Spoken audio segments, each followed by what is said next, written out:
Hey,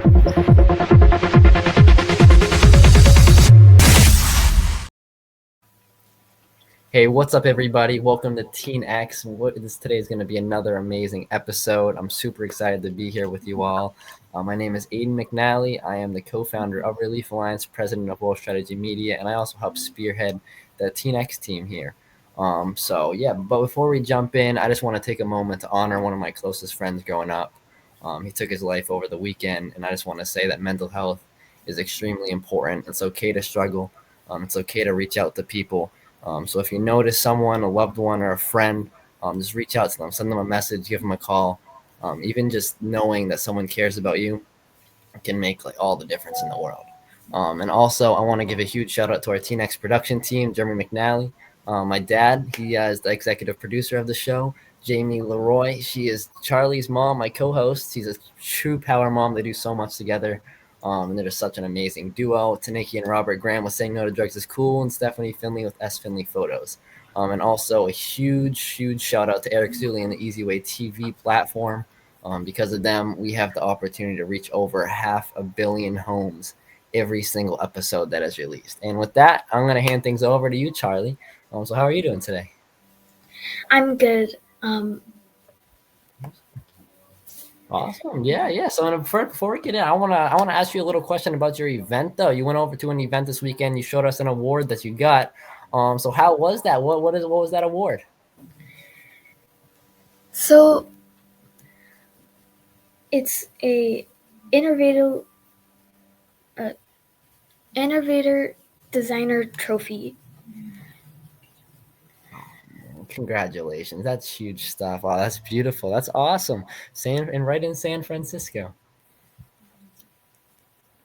Awesome. Was there any cool? I know, yeah. Didn't you? I know you got some Teen X content there. You interviewed some great people.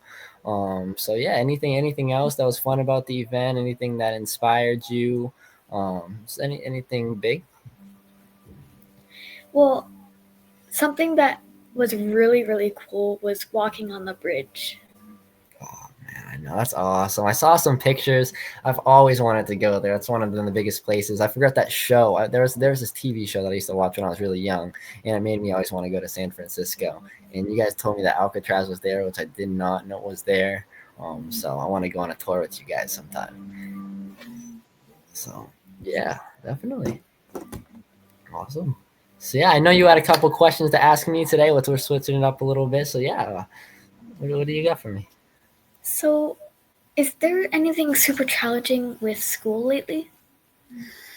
I mean, the most challenging thing is probably having to balance it well, having an event coming up, multiple events coming up, and helping run a couple businesses. I feel like that's probably one of the most challenging parts is trying to fit that into my schedule and not make my teachers mad. You just got to push through it and keep getting it done. I mean, even though it's stressful, it'll be worth it at the end of the day. I mean, I'm graduating soon, so yeah, try just balancing it is the hardest part. So, we both are like having a lot of things going on, and yeah. I hope you are able to do things to relax a lot. Yeah, I'd say, I mean, relaxing. I enjoy what I do, especially with the nonprofit. So I mean, if you love what you do, it doesn't really stress you out that much.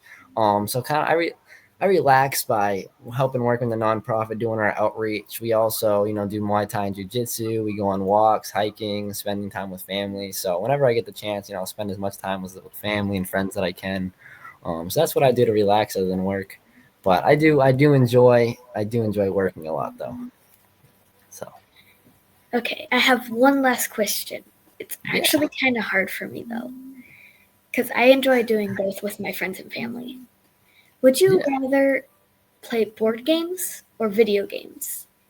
I think it really just depends. It depends. Like, I don't know. Honestly, I'd say video games though. I've been playing my whole life basically, and you don't have to like say you're long distance. Like I moved across the country, and that was the way that I could still really connect with my friends like online as a way you can connect virtually. So I'd say video games all the way. I mean, board games are cool though. I love playing board games with family. So it just depends on the type of mood I'm in. So, but yeah, let me ask you, what do you prefer, board games or video games? It's really hard for me to choose. Um, I think I would say video games so that way I can play with our friends and family as well. 100%, 100%. It's easy. It's just easy. It's cool the technology that we have that you can just like connect to someone that's across the country in seconds, like no delay in the voice or anything. But also, I want to switch that back up on you though. The question: what has been like? Do you have any challenging stuff going on with school? Because I know you have a lot of things going on. You have so many different events. You got a fashion design company. How do you manage school while also managing all your other stuff? Most of the time I take my school with me because I That do those are the school. pluses of. Oh, that's awesome. Those are the pluses of having online school, where you can do it in the car anywhere. So yeah, but do you think it's ever stressful at all? Because you probably have more going on than me. You really do. Every time I talk to you and your mom, you guys are always telling me a new story of some crazy. Your guys' life is like a movie. So yeah, but yeah, is there any like? Does it ever get like really stressful that it's hard to manage? Not really. Well, sometimes we're like on a time crunch, and so we have to do a lot of things at the same time. But that's pretty much it. Yeah. I mean, you're used to it. You're doing a lot. I couldn't imagine handling all that at your age. So I mean, huge props to you. It's even hard for me to handle it, and I'm 17. I mean, you're 10 years old, and you're doing so much more than most adults do. You've done more than most adults will in their life. So yeah, you're awesome, and your mom's awesome. Your mom's such a big supporter, for you, and she's also a big supporter for me too. So big shout out to her also. But yeah, before we have an amazing guest today, but we do have to go into a commercial break. I'm so excited for this guy. He is an artist, and my grandmother is also an artist, so this is going to be huge. I have some good questions to ask him, but let's get right into a commercial break first.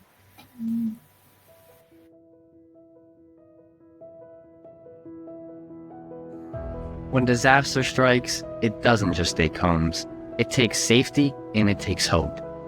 Aiden and I, we've stood side by side with families that have lost everything in one moment and became homeless. All it takes is one act of kindness to change everything for them. And that's why me and my dad started Relief Alliance, to help individuals overcome their toughest moments. But we can't do it alone. There's families out there right now that need your help. And for the price of 2 cups of coffee, you can provide a family food, clothes, water, and shelter every single month. Donate today at reliefalliance.org. That's reliefalliance.org. Please be the hope that a family needs tomorrow. Thank you.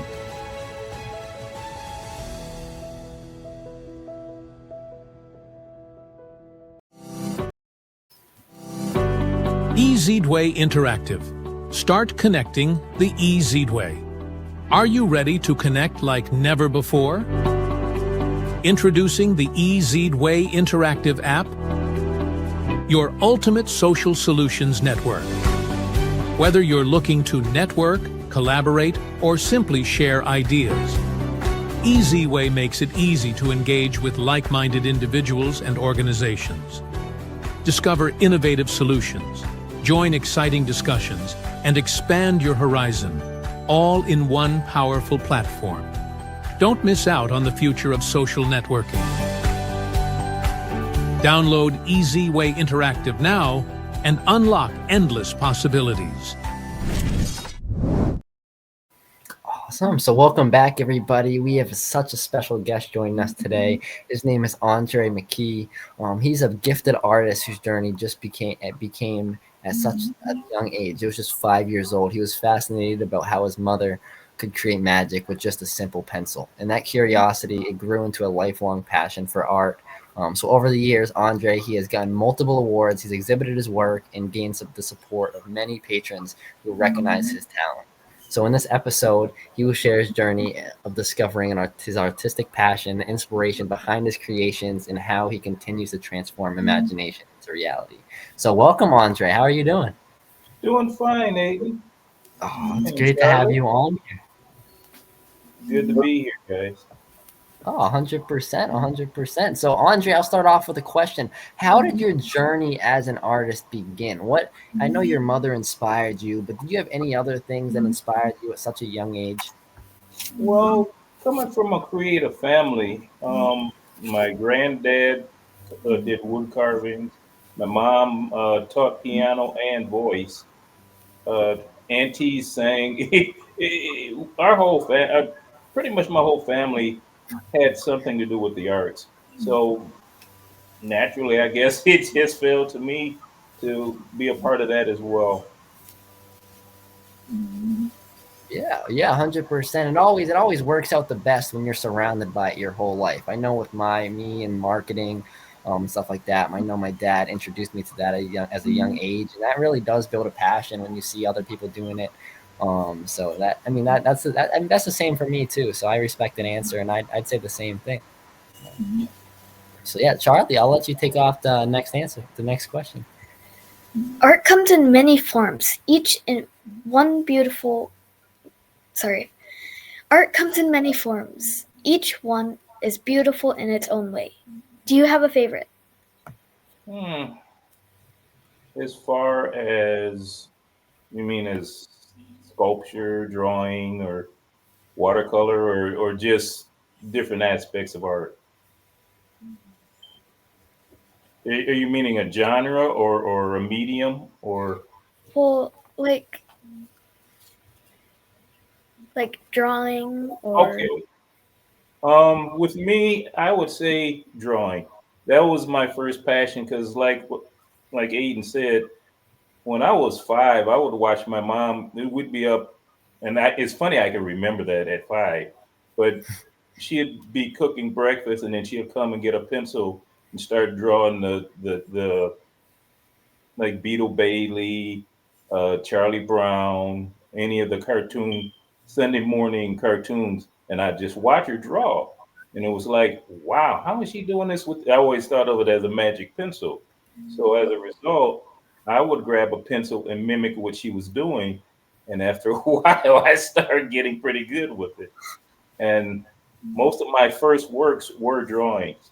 They did say that I also, when I was about maybe 5.5, 6, um, my babysitter, because my mom was an X-ray technician at the time, so they would take me there. They would get aluminum foil, and I would make sculptures of aluminum foil. And my babysitter said I was the easiest kid to babysit because I just sit there for hours making sculptures out of aluminum foil. She said she had to buy a lot of foil, but heck, I never gave her any problem. I can relate to that. Oh man, I love that. I love that. I love how you remember yourself at such a young age too. It really just shows that it doesn't have to be something big. It doesn't have to be something extremely pricey to make it a good memory.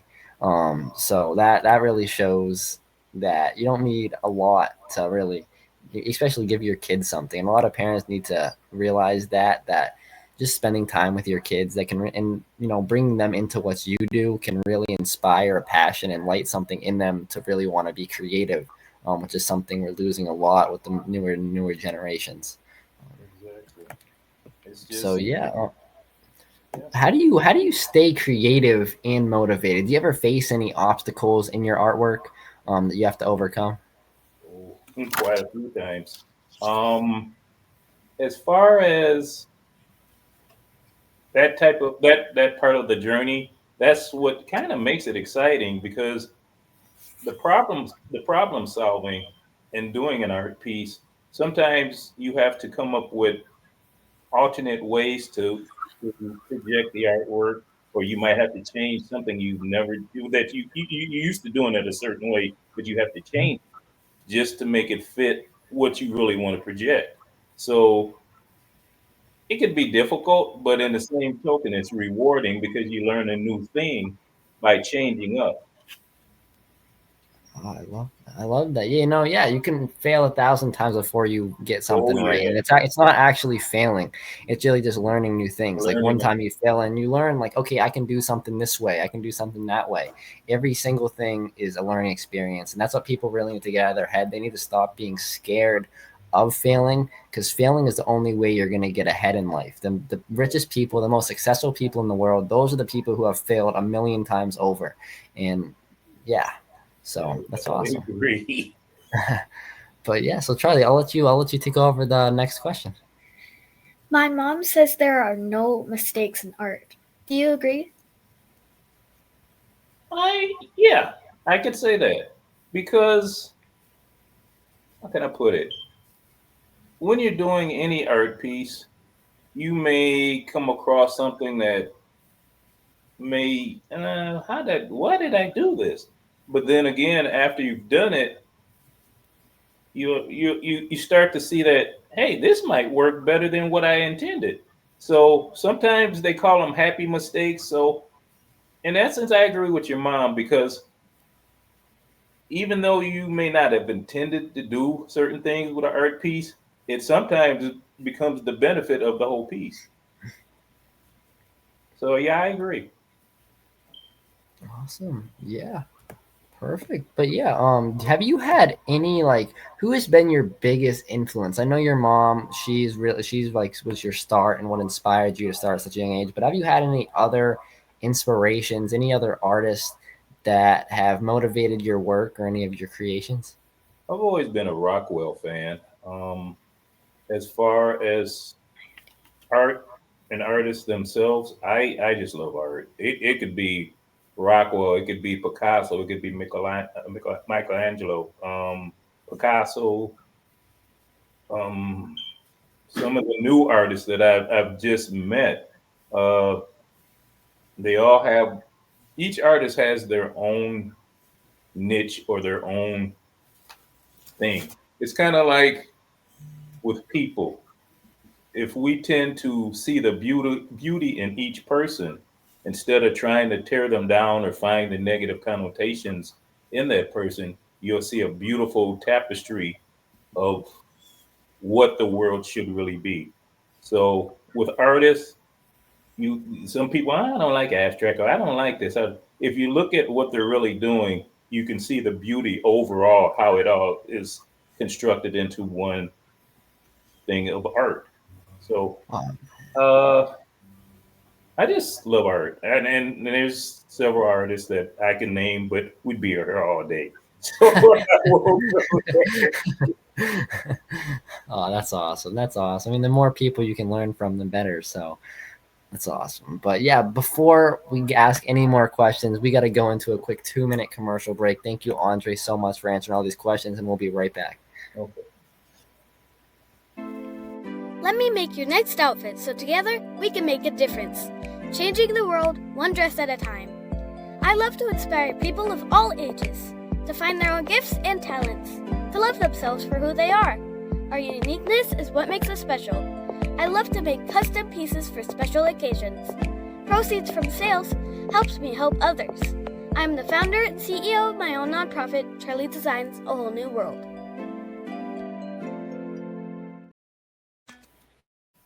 TNX TV is powered by Relief Alliance and EasyWay TV, led by the rising generation of changemakers. We interview to share advice about life, hope, goals, and even struggles to inspire creativity and chasing dreams. We are purpose-driven media, seen by millions of viewers. TNX doesn't stop when cameras do. We mentor, uplift, and open doors for others, inspiring teens everywhere. Awesome. So welcome back, everybody, to Teen X. If you are just tuning in, we're still speaking to Andre McKee. He's a visionary artist whose journey began at just the age of 5 years old. So we'll continue diving into his creative process, inspiration, and the story behind his unique art. So yeah, Andre, I think Charlie, I'll let you take off the next question. Okay, you are an example of someone who is interested in something at a very young age. What advice do you have for other young people when they discover something they love? Very good question. I would say to go with it with the passion and the love. If you really love something, especially if it's art or anything, Um, Try to get your support group, like your mom, your dad. Let them know that this is something I want to do. I want to take whatever classes I need to take. I want to go through whatever it is to get my product or whatever I'm doing, art, whatever, to the next stage. Um, Mainly, like I said, through instruction as far as classes. Um, do whatever you can as far as looking up information, going to the library, going wherever you have to go to enhance your skill. Because once you got that support group and once you've started doing what you have to do to take it to that next level, um, it gets to a point where the more you learn, the better you'll become. It's just like anything, you have to practice to get to the point where you want to be. In a nutshell, to me, it would be. Oh man, I love that. I love that. And tell me, how long does a typical piece take? Like, do you have any tips and tricks that you can give to someone that wants to design something? Like, what's a typical process that goes through your head?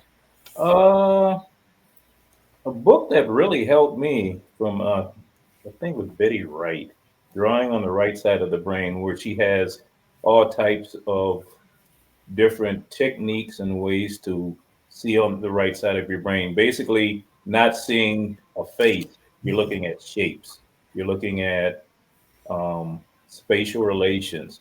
And she teaches you these different aspects of looking at things and not looking at things. Because if you look at it and say, well, I'm going to draw a hand, you're going to have a hard time. If you look at it as I'm going to draw the shapes in between the fingers, I'm going to draw this, or you can get a grid and just draw just different sections of that grid.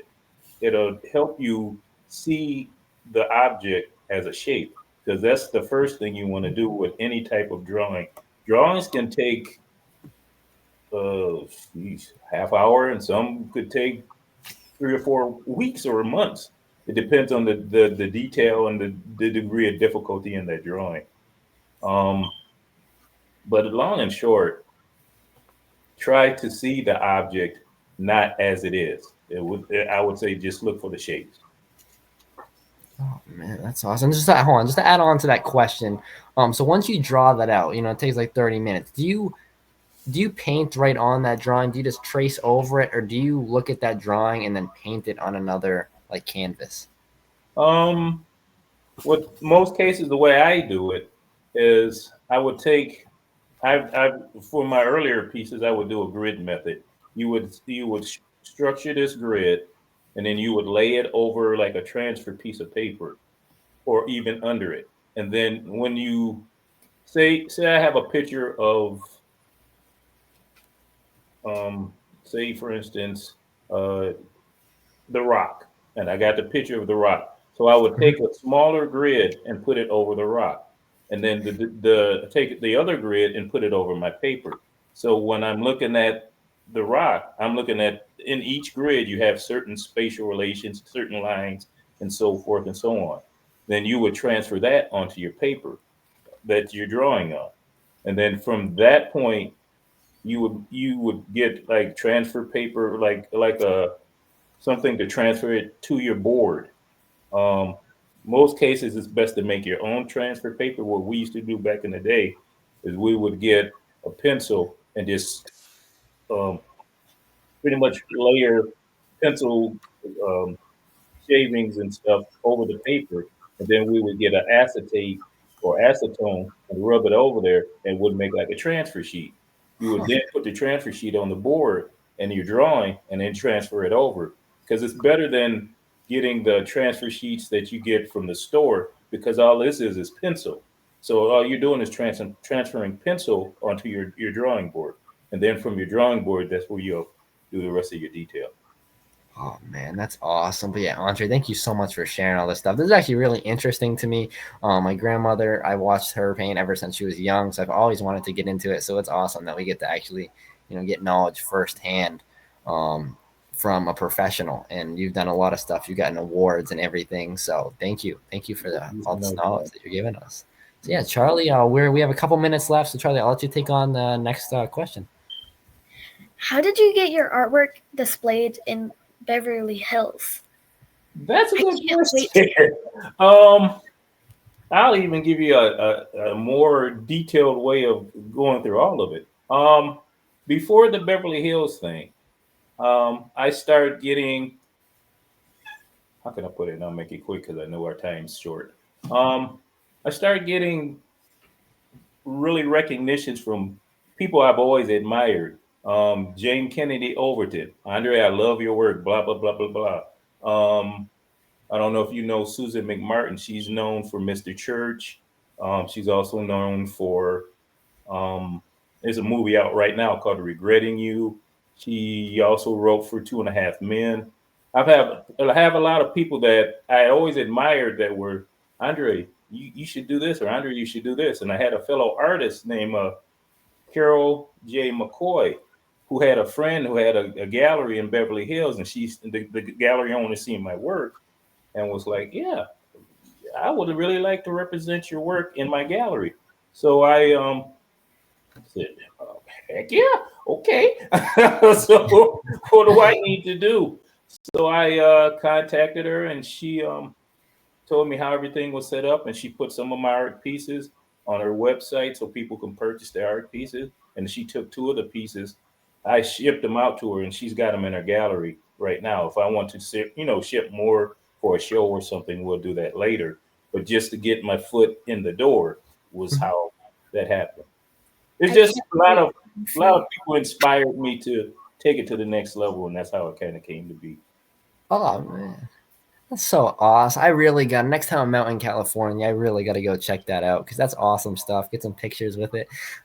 Please do, because I will. I want people to see. I will. Just reach out to me anytime. I'd love to share some of your artwork. We have a media company ourselves, so I'd love to promote some of your stuff. You're a great guy. And just thank you so much for being on the show today. Thank you for having me. 100%. So yeah, but yeah, Charlie, do you have any more questions? I know we have 3 more minutes left. We got to go into a commercial break, but is there anything you want to say to wrap this up?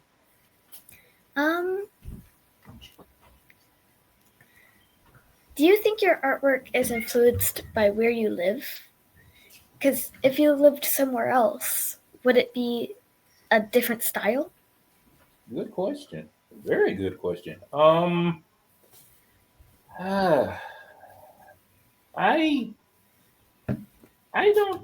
really, to be honest, I'm not sure, because like I said, most of my art was influenced.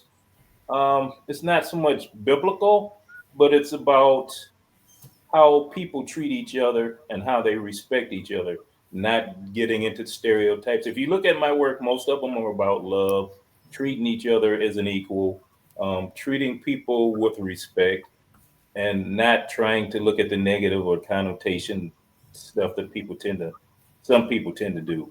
So I don't think that would have changed anywhere I would have been, because it still would have been based on love, and that's universal.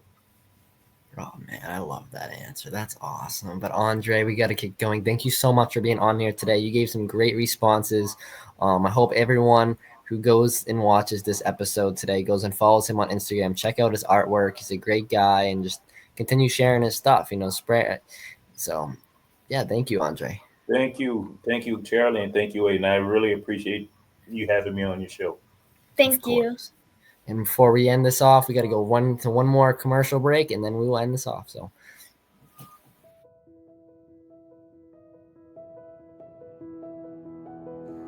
when disaster strikes, it doesn't just take homes. It takes safety, and it takes hope. Aiden and I, we've stood side by side with families that have lost everything in one moment and became homeless. All it takes is one act of kindness to change everything for them. And that's why me and my dad started Relief Alliance, to help individuals overcome their toughest moments. But we can't do it alone. There's families out there right now that need your help. And for the price of 2 cups of coffee, you can provide a family food, clothes, water, and shelter every single month. Donate today at reliefalliance.org. That's reliefalliance.org. Please be the hope that a family needs tomorrow. Thank you.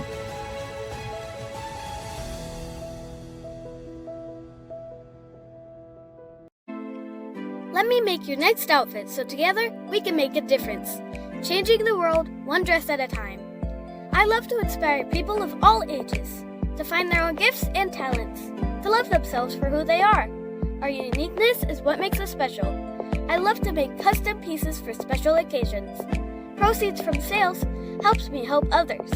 I'm the founder and CEO of my own nonprofit, Charlie Designs A Whole New World. Awesome. So welcome back, everybody. Charlie, this was such an amazing episode. This is your guest that you guys brought on, so I had such a pleasure meeting him. So yeah, anything new you learned this episode, Charlie? Don't limit yourself I for love that. anything. I love that. That's a simple answer, but it speaks a huge volume. But yeah, we are a little bit over time now, so I just want to close this up real quick. Thank you so much, Charlie, for being on here with me. Thank you, Andre. You were such an amazing guest. So yeah, thank you all so much for tuning in today. This is still only the beginning of what's to come with Teen X. This is our episode 5.